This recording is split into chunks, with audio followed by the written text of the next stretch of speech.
মিশির আলী গুরুতর অসুস্থ। 231 নম্বর কেবিনে তাকে রাখা হয়েছে। শ্বাসনালীর প্রদাহ, নিউমোনিয়া, ফুসফুসে পানি, একসঙ্গে অনেক সমস্যা। 5 জন ডাক্তারকে নিয়ে একটা মেডিকেল টিম করা হয়েছে। মেডিকেল টিমের ভাষ্য হচ্ছে মিশির আলী সাহেবের অবস্থা আশঙ্কাজনক। নিউ জেনারেশন অ্যান্টিবায়োটিক দেয়া হচ্ছে, কোনো সুফল পাওয়া যাচ্ছে না। আমি দারুণ দুশ্চিন্তা নিয়ে 231 নম্বর কেবিন খুঁজে বের করলাম। ভয়ে ভয়ে দরজা খুলে দেখি মিশির আলী গম্ভীর ভঙ্গিতে বিছানায় বসা, তার হাতে বই। তিনি মন দিয়ে বই পড়ছেন। আমাকে দেখে বই বন্ধ করতে করতে বললেন, যে বইটা পড়ছি তার নাম উইন্ডোজ অব দ্য মাইন্ড, লেখকের নাম স্টেফান গ্রে। বিজ্ঞানের নামে অবিজ্ঞানের ব্যবসা, এইসব বাজেয়াপ্ত হওয়া দরকার এবং এ ধরনের বই লেখকদের কোনো জনমানবহীন দ্বীপে পাঠিয়ে দেওয়া দরকার। তাদেরকে সেখানে খাদ্য দেয়া হবে, লেখালেখি করার জন্য কাগজ কলম দেয়া হবে। তারা কোনো বই লিখে শেষ করা মাত্র ক্যাম্প ফায়ারের আয়োজন করে লেখা পড়ানো হবে। আবর্জনা মুক্তি উপলক্ষে গান বাজনার উৎসব হবে। আমি বিছানার পাশের চেয়ারে বসতে বসতে বললাম, শুনেছিলাম আপনি অসুস্থ, মেডিকেল বোর্ড বসেছে, অবস্থা আশঙ্কাজনক। মিশির আলী বললেন, গতকাল দুপুর পর্যন্ত অবস্থা আশঙ্কাজনকই ছিল, এখন পুরোপুরি সুস্থ। বাড়ি চলে যেতে চেয়েছিলাম, ডাক্তাররা যেতে দিচ্ছেন না। আমার অলৌকিক আরোগ্য লাভের ব্যাপারটা তারা বুঝতে পারছেন না। কিছু পরীক্ষা নিরীক্ষা করতে চান। আপনার ফলের ঠোঙ্গায় কি আম আছে? আছে। কাউকে ডেকে 2টা আম দিন, কেটে এনে দিকে। আম খেতে ইচ্ছে করছে। মারোয়ারিরা কিভাবে আম খায় জানেন? না। তারা রাতে বাতি নিভিয়ে ঘর অন্ধকার করে আম খায়। কেন? তারা হলো জৈনব সম্প্রদায়ের। তাদের ধর্মগুরু মহাবীর যে কোনো ধরনের প্রাণী হত্যা নিষিদ্ধ করেছেন। আমে পোকা থাকলে সে পোকা হত্যা করা যাবে না, কাজেই অন্ধকারে আম খাওয়া। 2-1টা পোকা অন্ধকারে যদি খাওয়া হয়ে যায়, সে দৃশ্য দেখা হবে না, কাজেই পাপও হবে না। আম কেটে মিশির আলী সাহেবকে দেওয়ার ব্যবস্থা হলো।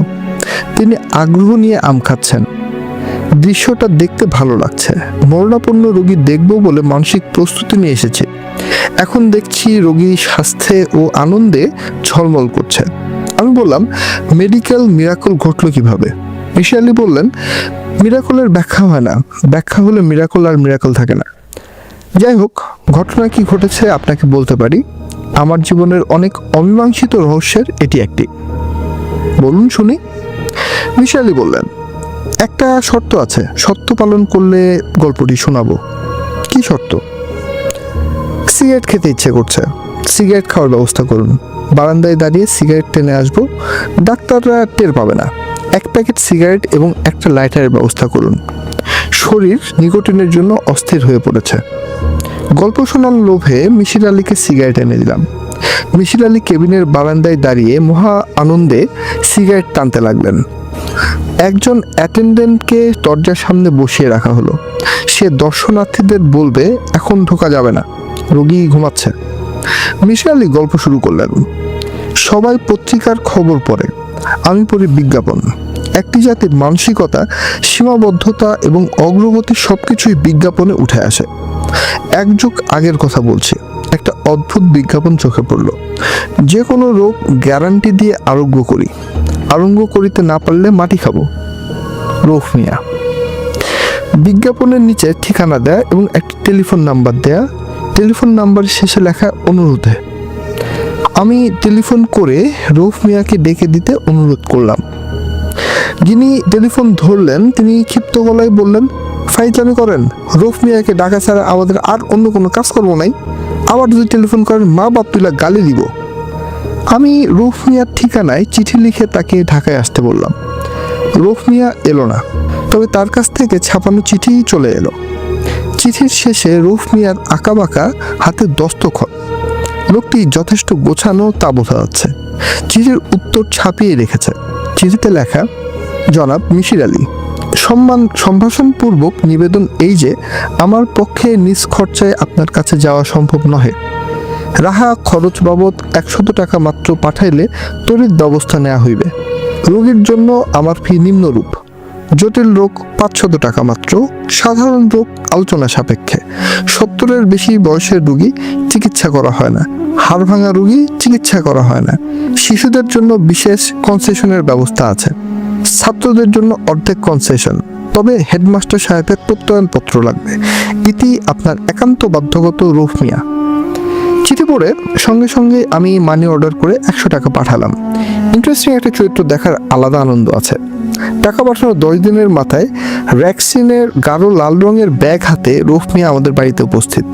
অপুষ্ট শরীরের একজন মানুষ, গ্রাম্য গায়কদের মতো মাথায় বাবরি চুল, সব চুল পাকা, চোখে সস্তার সানগ্লাস, ভাদ্র মাসের গরমে গায়ে বুকের বোতাম লাগানো কোট, ময়লা শার্টের সঙ্গে হাতের ব্যাগের মতো নীল রঙের টাই। তার গা থেকে উৎকট বিড়ির গন্ধ আসছে। রৌফ মিয়া বললেন, রোগীকে আপনি? অল্প কথায় রোগ বর্ণনা করেন, অধিক কথার প্রয়োজন নাই, স্বার্থ কথাও নাই, সময় নষ্ট। আমি বললাম, এত দূর থেকে এসেছেন, খানিকক্ষণ জিরিয়ে নিন, বাথরুমে যান, হাত মুখ ধোন, দুপুরের খাওয়া নিশ্চয়ই হয় নাই, আসুন একসঙ্গে খানা খাই। রৌফ বললেন, গোসলের ব্যবস্থা কি আছে? গরমে কাইল হয়ে গেছি, আমার সঙ্গে লুঙ্গি, গামছা, তেল, সাবান সবই আছে। রোগী দেখতে প্রত্যন্ত অঞ্চলে যেতে হয়, সব ব্যবস্থা সঙ্গে রাখি, দাঁতের খিলাল পর্যন্ত আছে। আমি বললাম, গোসলের ব্যবস্থা অবশ্যই আছে, আপনি আরাম করে গোসল করুন, তাড়াহুড়ার কিছু নাই। রৌফ বললেন, অবশ্যই তাড়াহুড়া আছে, রাতে লঞ্চে করে চলে যাবো ভোলায়, ভোলা থেকে কল পেয়েছি, বিশ্বাস না করলে আপনাকে চিঠি দেখাতে পারি।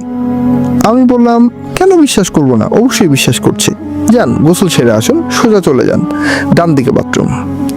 রৌফ বললেন, একটা বিড়ি খেয়ে ঠান্ডা হয়ে তারপর বাথরুমে ঢুকবো, সিগারেট খাবার সামর্থ্য আমার আছে, বিড়ি খাই কারণ সিগারেট আমার ধরে না, তাছাড়া বিড়ি কম ক্ষতিকর, সিগারেটে নানা কেমিক্যাল মিশায়, বিড়ি হচ্ছে নির্ভেজাল তামাক। রৌফ বিড়ি ধরিয়ে বুকে হাত রেখে বিকট শব্দে কাশতে লাগলেন। যিনি গ্যারান্টি দিয়ে অন্যের রোগ সারান, তিনি নিজে অসুস্থ বলে মনে হলো। দুপুরে রৌফ মিয়া অতি তৃপ্তি করে খেলেন। কেউ সাধারণ খাবার তৃপ্তি করে খাচ্ছে দেখলে ভালো লাগে। আমি মুগ্ধ হয়ে তার খাওয়া দেখলাম, খাদ্য বিষয়ক কথা শুনলাম। এটা কি করলা ভাজি? সময় কড়া করে করলা ভাজে, কালো করে ফেলে, আপনার বাবুর্চি সবুজ করে ভেজেছে, অসাধারণ। এই করলা ভাজি দিয়ে 1 গামলা ভাত খাওয়া যায়। ছোট মাছ দিয়ে সাজি না, সঙ্গে আবার কাঁচা আম, বেহেস্তি খানা, এক পদ হলেই চলে, এরকম একটা পদ থাকলে অন্য পদার্থ লাগে না।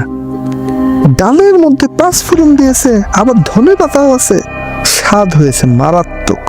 ভাই সাহেব, আপনার এই বাবুর্চির হাতে চুমা খাওয়া প্রয়োজন।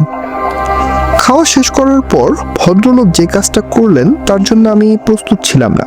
তিনি আমার কাজের ছেলে হামিদকে ডেকে বললেন, বাবা, তোমার রান্না খেয়ে অত্যাধিক তৃপ্তি পেয়েছি, এই 5 টাকা রাখো বকশিস। আমি দরিদ্র মানুষ, এর চেয়ে বেশি দেবার সামর্থ্য নাই, তবে তোমার জন্য খাস দিলে এক্ষুনি আল্লাহ পাকের দরবারে দোয়া করব, হাত তুলে দোয়ায় সামিল হও। রৌফ হাত তুলে দোয়া শুরু করলেন, হে আল্লাহ পাক, আজ অতি তৃপ্তি সহকারে যার রন্ধন খেয়েছি, তুমি তাকে বেহেশত নসিব করো, যেন সে বেহেশতি খানা খেতে পারে। যে পিতামাতা এরকম এক বাবুর্চির জন্ম দিয়েছে, তাদেরকেও তুমি বেহেশত নসিব করো, আমিন। দোয়া শেষ হবার পর দেখি হামিদের চোখে পানি, সে চোখ মুছে ফুপাতে লাগলো। আমি বললাম, আজ রাতটা আপনি ঢাকা থেকে যান, হামিদ মাংস রাঁধুক, সে ভালো মাংস রান্না করতে পারে। রৌফ বললেন, আচ্ছা থাকলাম, ভোলার রোগী একদিন পরে দেখলেও ক্ষতি কিছু নাই, এতদিন রোগ ভোগ করছে আর একদিন বেশি ভোগ করবে, উপায় কি? সবই আল্লাহ পাকের ইশারা।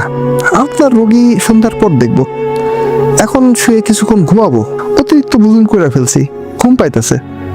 রৌফ মিয়া সন্ধ্যা পর্যন্ত নাক ডাকিয়ে ঘুমলেন।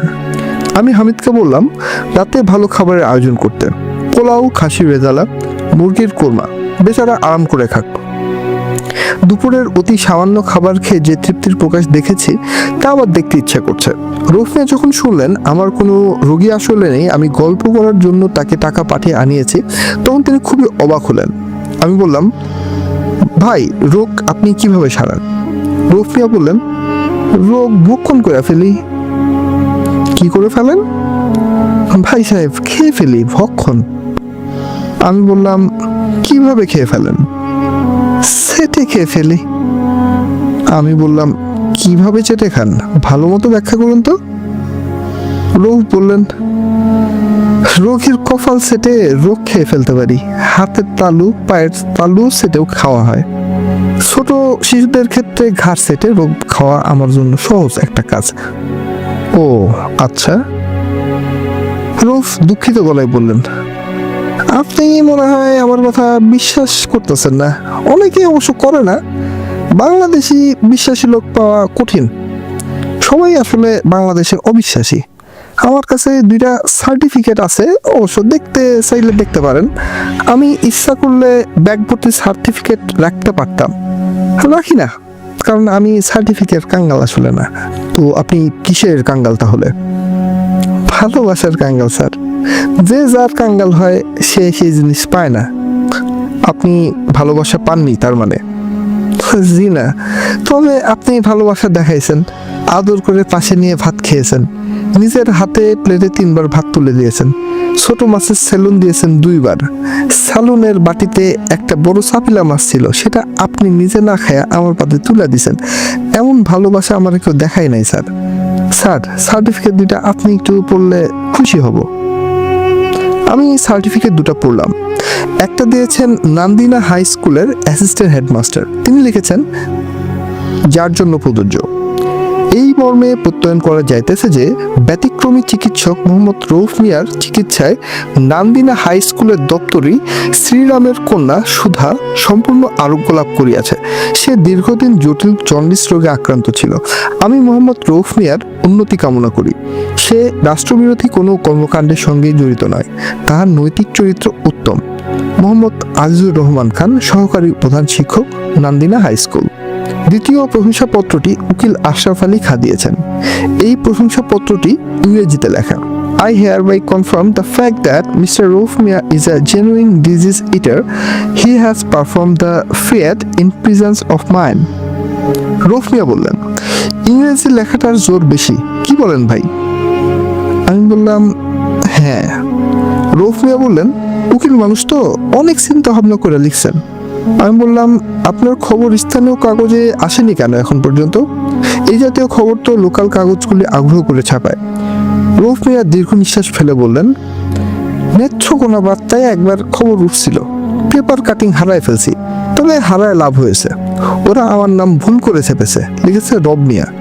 রব আর রৌফ কি এক হইল কন? ফাজিল পোলাপান সাংবাদিক হয়ে বসছে, আর লিখছেও ভুল। লিখেছে রব মিয়া অন্যের রক্ষে জীবন ধারণ করেন, তিনি কোনো খাদ্য গ্রহণ করেন না। খাদ্য গ্রহণ না করলে মানুষ বাঁচে? আমি বললাম, আপনি বিয়ে করেছেন? যৌবনকালে বিয়ে করেছিলাম, স্ত্রী মারা গেল কলেরায়। ছেলে একটা ছিল, নাম রেখেছিলাম রাজা মিয়া। সুন্দর চেহারা ছবি ছিল স্যার, এই জন্য রাজা মিয়া নাম। ছেলেটা মারা গেল টাইফয়েডে। রোগ খাওয়া তখন জানতাম না, এই জন্য চোখের সামনে মারা গেল। রোগ খাওয়া জানলে টাইফয়েড কোনো বিষয়ই না স্যার, সেটে ভক্ষণ করে ফেলতাম। রোগ খাওয়ার কৌশল কিভাবে শিখলেন তাহলে? রৌফ মিয়া দীর্ঘ নিঃশ্বাস ফেলে বললেন, আমার ছেলে রাজা মিয়া আমারে শিখাইছে।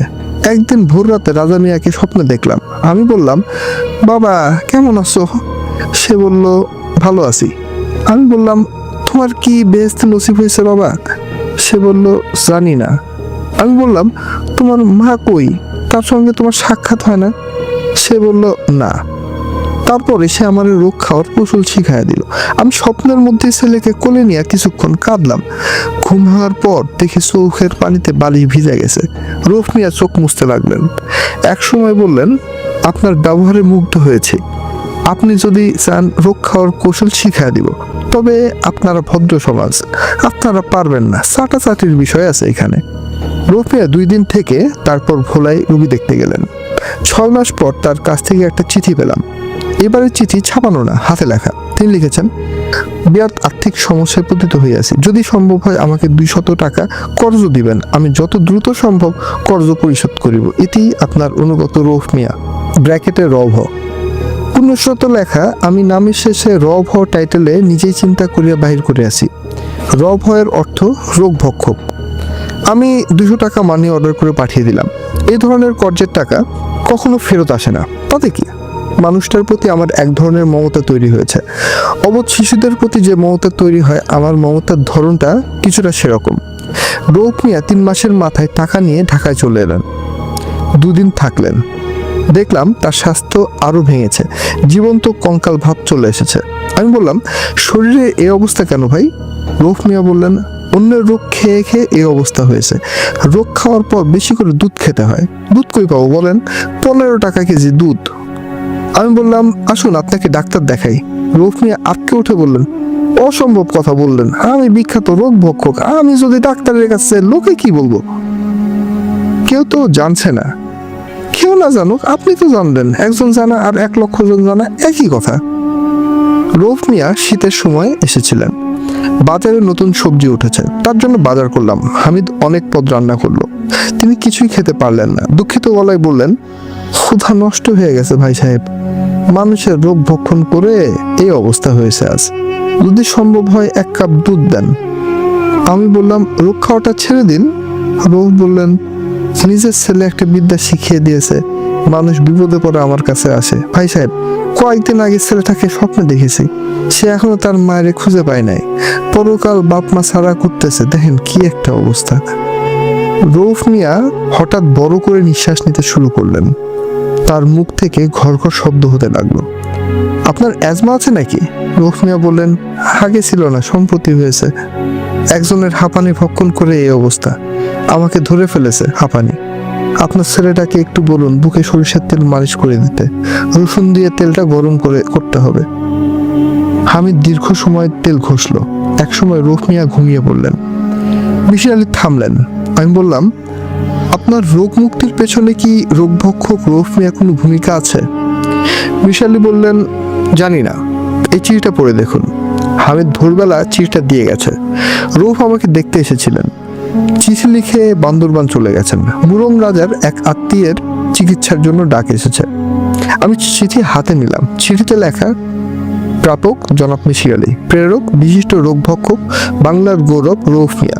জনাব, বান্দরবানের মুরং রাজার এক জ্ঞাতি ভ্রাতা উল্লাংপ্রু সাহেবের চিকিৎসার জন্য অদ্য সকালে 11টায় রওনা হইব। ঢাকায় আসিয়া আপনার অসুখের খবর শুনিলাম। হামিদকে নিয়ে হাসপাতালে আসিয়া আপনার অচেতন মুখ দেখিয়া মর্মে আঘাত লাগিয়াছে। বিশিষ্ট রোগ ভক্ষক, বাংলার গৌরব, যাহার ঘনিষ্ঠ বন্ধু এবং ভ্রাতৃতুল্য, তাহার এই অবস্থা কেন হইবে? বাংলার গৌরব টাইটেল বর্তমানে ব্যবহার করতেছি। যে দেশের যে নিয়ম, নিজের ঢোল নিজেকেই বাজাইতে হয়। যাই হোক, আমি আপনার ডান হাত চাটিয়া রোগ সম্পূর্ণরূপে ভক্ষণ করিয়াছি। অবশিষ্ট কিছুই নাই। কিছুদিন শরীর দুর্বল থাকিবে, দধি এবং ফল খাইবেন। কচি ডাবের পানি শরীরের জন্য রোগ মুক্তির সময় অত্যন্ত উপকারী। এটি আপনার অনুগত মোহাম্মদ রৌফ মিয়া, বিশিষ্ট রোগ ভক্ষক, বাংলার গৌরব। পুনশ্চ জনাব, ভালো কাগজে একটা প্যাড ছাপাইতে কত খরচ পড়িবে সেই অনুসন্ধান নিবেন। প্যাডে আমার নাম, ঠিকানা এবং টাইটেল লেখা থাকবে। বাংলার গৌরব লেখা থাকবে সোনালী কালিতে। প্যাডের ডান পাশে আমার ছবি। 3টি ছবি সঙ্গে দিয়ে দিলাম, যেটি পছন্দ হয় সেটি ব্যবহার করিবেন। 3টি ছবিরই ক্যাপশন আছে। একটিতে রৌফ মিয়ার কানে মোবাইল টেলিফোন, ক্যাপশনে লেখা রোগীর সঙ্গে বাক্যালাপে রত। দ্বিতীয় ছবিতে তিনি ব্যাগ হাতে দাঁড়িয়ে, চোখে কালো চশমা, ক্যাপশনে লেখা কলেজ যাবার প্রস্তুত। তৃতীয় ছবিতে তিনি একটি শিশুর কপাল চাটছেন, ক্যাপশনে লেখা চিকিৎসা চলাকালীন ছবি। চিঠি মিসির আলীর হাতে ফেরত দিতে দিতে বললাম, আপনার কি ধারণা সে সত্যি রোগ খেয়ে ফেলেছে? মিসির আলী বললেন, রৌফ আমার কাছে এসেছিল রাত 9টায়। তিনি 15 মিনিটের মতো ছিলেন। এর মধ্যে হাসপাতালে হইচই পড়ে যায়। নার্স ডাক্তার মিলে বিরাট জটলা। বুড়ো এক পাগল মেঝেতে বসে কুকুরের মতো আমার হাত চাচ্ছে। তাকে দারোয়ান দিয়ে তাড়িয়ে দেওয়া হয়। আমার জ্ঞান ফিরে রাত 10টার দিকে। জ্বর তখনই নেমে যায়। রাত 12টার সময় বুঝতে পারি আমি সম্পূর্ণ সুস্থ হয়ে গেছি। আমি বললাম, আপনি আমার প্রশ্নের জবাব দেননি। আপনার কি ধারণা রোগ ভক্ষক আপনার রোগ ভক্ষণ করেছে? মিসির আলী বললেন, জানি না, হিসাব মিলাতে পারছি না। রেইন ফরেস্টের আদিবাসী সমন চিকিৎসকদের মধ্যে রোগীর বুড়ো আঙ্গুল চুষে রোগ আরোগ্যের পন্থা আছে। রেড ইন্ডিয়ানরা গায়ে হাত বুলিয়ে রোগ সারায়। অধ্যাপক মেসমার বডি ম্যাগনেটিজম চিকিৎসার কথা বলতেন। এর কোনোটাই বিজ্ঞান আসলে স্বীকার করে না, যুক্তি স্বীকার করে না। আমি নিজে কঠিন যুক্তিবাদী মানুষ, তারপরেও। মিসির আলী রেডিও বন্ড কাগজে প্যাড ছাপিয়েছিলেন। রোগ ভক্ষক রৌফ মিয়ার কাছে সেই প্যাড পৌঁছানো যায়নি। বান্দরবান থেকে ঢাকা ফেরার পথে বাসে বমি করতে করতে তার মৃত্যু হয়। মিসির আলীর বন্ধুর মৃত্যুর খবর পান 1 মাস পরে। তো এই ছিল আজকের গল্প। এই গল্পটি আমার কাছে এই গল্প গ্রন্থের যে কয়টা গল্প আছে, ছোট গল্প আছে, তার মধ্যে ওয়ান অফ দ্য বেস্ট মনে হয়। এখানে একটা বিষয় আপনারা হয়তো খেয়াল করেছেন, যারা মোটামুটি সাহিত্য চর্চা করেন, বই পুস্তক পড়েন, তারা জানবেন যে ম্যাজিক রিয়ালিজম বলে সাহিত্যের একটা ক্যাটাগরি আছে, যে সাধারণ একটা পারিপার্শ্বিক বাস্তবতার ভিতরে অস্বাভাবিক একটা ম্যাজিক টাইপের কোনো একটা কিছুর ইনক্লুশন। হ্যাঁ, সো এই জিনিসটা আমার কাছে মনে হয় যে হুমায়ুন আহমেদ খুবই সুন্দর মতো ফুটিয়ে তুলতেন তার ছোট গল্পগুলোতে। এবং বাংলাদেশে আমি আসলে যাদের গল্প মোটামুটি পড়েছি, ম্যাজিক রিয়ালিজম নিয়ে খুব বেশি যে বাংলাদেশের সাহিত্যে কাজ হয়েছে এরকম না। সো হুমায়ুন আহমেদের ম্যাজিক রিয়ালিজম এই ধারা বা এই জনরা নিয়ে কাজ করার যে গল্পগুলো আমি পড়েছি, ওয়ান অফ দ্য বেস্ট মনে হয়। সো আপনাদের কেমন লাগলো আজকের গল্পটি অবশ্যই কমেন্টে জানাবেন। সবাইকে ধন্যবাদ।